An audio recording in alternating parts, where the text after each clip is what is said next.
चाहिए तो मेरी एक शर्त है, एक दर्द भरी कहानी। जब मैं रात को घर पहुंचा तो मेरी पत्नी ने खाना लगाया। मैंने उसका हाथ अपने हाथों में लिया और कहा, मुझे तुमसे कुछ ज़रूरी बात कहना है। वो शांत बैठकर खाना खा रही थी। उसकी आंखों में कुछ दर्द सा साफ नजर आ रहा था। अचानक मुझे नहीं पता कि कैसे कहूँ, मगर मुझे उसे बताना ही था। मैंने बड़ी शांति से कहा, मुझे तलाक चाहिए। लगा जैसे उसे मेरे शब्दों से कुछ फ़र्क नहीं पड़ा, बल्कि उसने मुझसे पूछा, क्यों तलाक चाहिए।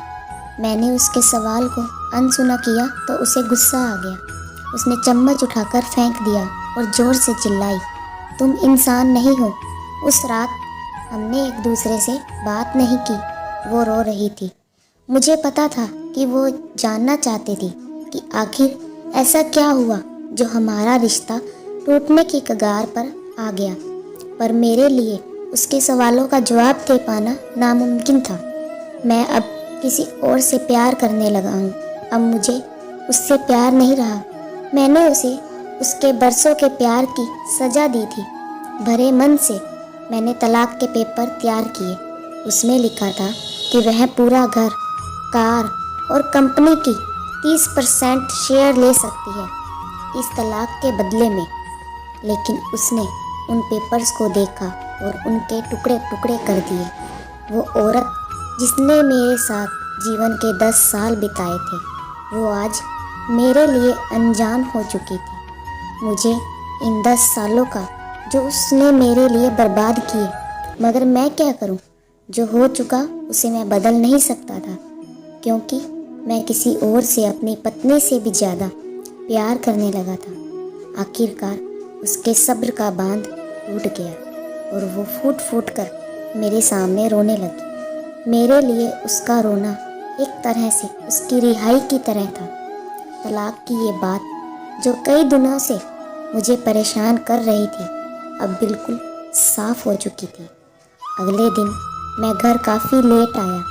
मैंने देखा कि वो टेबल पर बैठकर कुछ लिख रही थी। मैंने शाम का खाना नहीं खाया था, लेकिन फिर भी मैं सीधे ऊपर जाकर अपने कमरे में सो गया, क्योंकि पूरा दिन प्रिया के साथ रहने और कई जगह घूमने के बाद मैं थक गया था। वो शायद रात को उसी टेबल पर लिखते लिखते सो गई थी। सुबह उसने तलाक देने की शर्तें बताई। वो मुझसे कुछ भी लेना नहीं चाहती थी।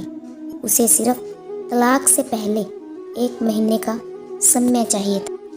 उसने आग्रह किया कि इस 1 महीने में हम दोनों वही पुराना वाला जीवन जिए जितना संभव हो सके, क्योंकि आने वाले महीने में हमारे बेटे की परीक्षा है। वह नहीं चाहती थी कि हमारे टूटे रिश्ते का प्रभाव उसकी पढ़ाई पर पड़े।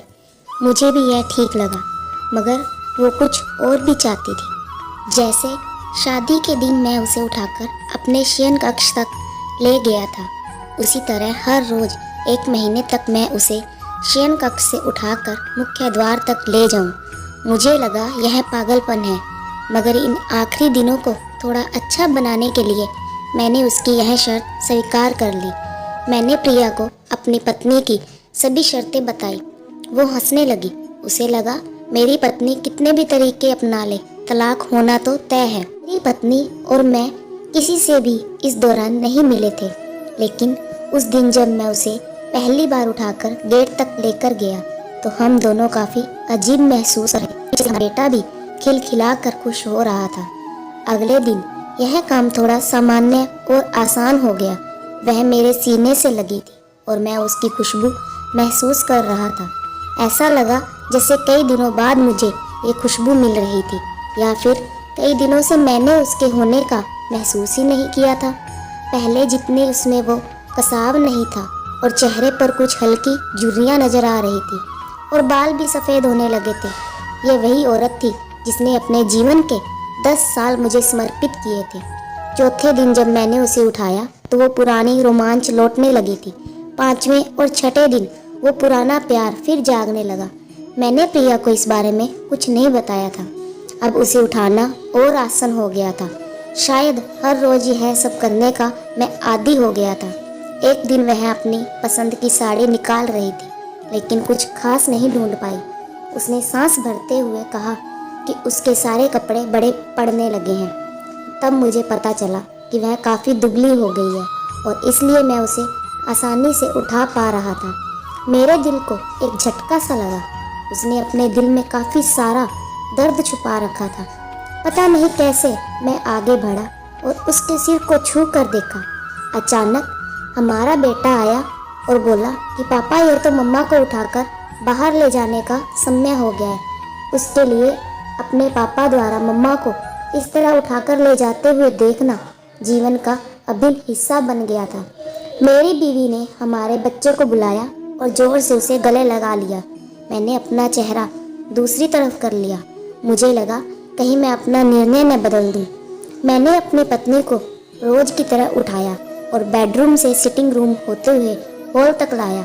उसने प्यार से अपने दोनों हाथ मेरी गर्दन के आसपास रख दिए। मैंने उसे जोर से पकड़ रखा था, बिल्कुल हमारे सुहागरात की तरह, मगर उसका इतना कम वजन मुझे परेशान कर रहा था। महीने के आखिरी दिन जब मैंने उसे उठाया तो मेरे लिए एक कदम भी चल पाना मुश्किल हो रहा था। हमारा बेटा स्कूल जा चुका था। मैं अपनी कार से ऑफिस गया और कार से कूदकर बाहर आ गया, बिना कार को लॉक किए। मुझे डर था कि अब एक पल की भी देरी मेरा इरादा बदल देगी। मैं ऊपर गया। प्रिया ने दरवाज़ा खोला और मैंने उससे कहा, सॉरी प्रिया, अब मैं अपनी पत्नी से तलाक नहीं लेना चाहता। उसने मुझे देखा और मेरे सिर पर हाथ फेर कर कहा, तुम्हें बुखार तो नहीं है? मैंने उसका हाथ हटाया और कहा, सॉरी प्रिया, अब मुझे अपनी पत्नी से तलाक नहीं चाहिए। हमारी शादीशुदा जिंदगी शायद हम दोनों के ध्यान न देने की वजह से बोरिंग हो गई थी, लेकिन इसका मतलब यह कतई नहीं कि हम एक दूसरे से प्यार नहीं करते। अब मुझे एहसास हुआ है कि जिस दिन मैं उसे शादी करके अपने घर लाया था, उस दिन से जीवन के आखिरी दिन तक मुझे उसका साथ निभाना। प्रिया के होश उड़ गए। उसने मुझे एक जोरदार चांटा जड़ दिया मेरे मुंह पर। वह रोने लगी और दरवाज़ा अंदर से बंद कर लिया। मैं सीढ़ियों से नीचे उतरा और आकर अपने कार में बैठ गया। आगे एक फूल वाले की दुकान पर रुका और अपनी प्यारी पत्नी के लिए एक सुंदर सा गुलदस्ता लिया। दुकानदार ने पूछा कि इस पर क्या लिखना है। मैंने मुस्कुराते हुए कहा कि मैं तुम्हें जीवन के आखिरी दिन तक यूं ही उठाता रहूँगा, मेरी अर्धांगिनी। उस शाम जब मैं घर आया, हाथों में गुलदस्ता लिए, मेरे चेहरे पर एक मुस्कान थी। मैं ऊपर अपने कमरे की तरफ भाग कर गया, लेकिन तब तक वह मुझे छोड़कर इस दुनिया से जा चुकी थी, हमेशा के लिए। वो कई महीनों से कैंसर से लड़ रही थी, लेकिन मैं प्रिया के साथ इतना खोया हुआ था कि कभी ध्यान ही नहीं रहा। उसे पता था वह जल्द ही मुझे छोड़कर जाने वाली है, इसीलिए वह मुझे और मेरे बेटे के रिश्ते को टूटने से बचाना चाहती थी। मैं नीचे उससे तलाक लेना चाहता था, लेकिन फिर भी उसने मुझे अपने बच्चे